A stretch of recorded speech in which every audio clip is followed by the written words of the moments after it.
L'industrie québécoise de la construction joue un rôle de premier plan dans l'industrie de la province. En 2013, on dénombrait environ 25 000 employeurs et 160 000 travailleurs.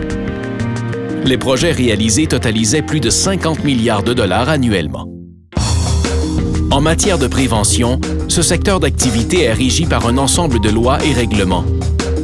La loi sur la santé et la sécurité du travail, le règlement sur la santé et la sécurité du travail et le Code de sécurité pour les travaux de construction.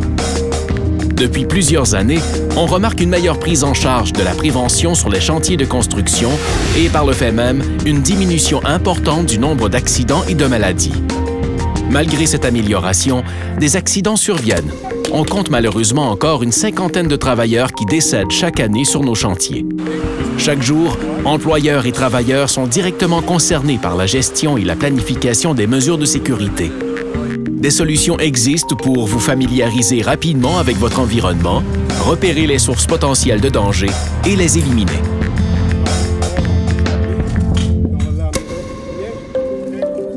Votre accueil est un premier pas vers la sécurité.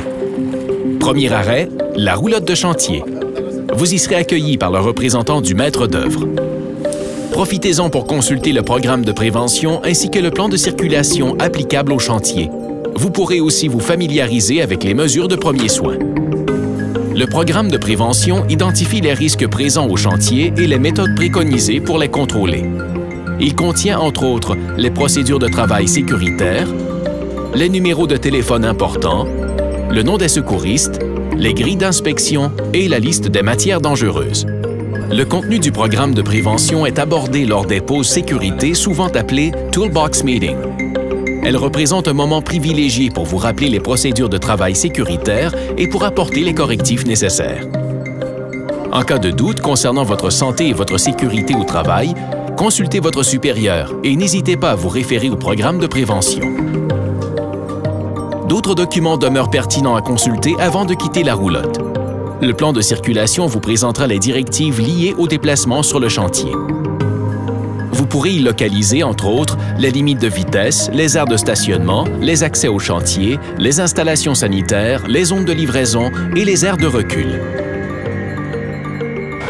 Vous apprendrez également que sur un chantier de construction, vous devez toujours établir un contact visuel avec le conducteur d'un véhicule et que l'aire de recul est interdite aux piétons.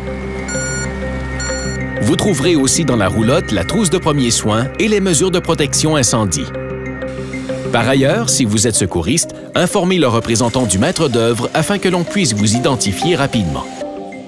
Si vous êtes victime d'un accident de travail, vous devez en informer votre supérieur immédiat et remplir le registre d'accident. En vous rendant vers votre lieu de travail, profitez-en pour repérer les extincteurs d'incendie portatifs.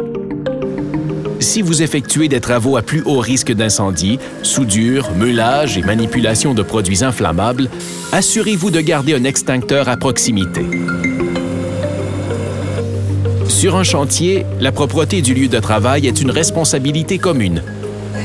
Un lieu de travail propre est un lieu de travail plus sécuritaire. Prenez le temps de suspendre ou de recouvrir les rallonges électriques et de mettre les rebuts à la poubelle.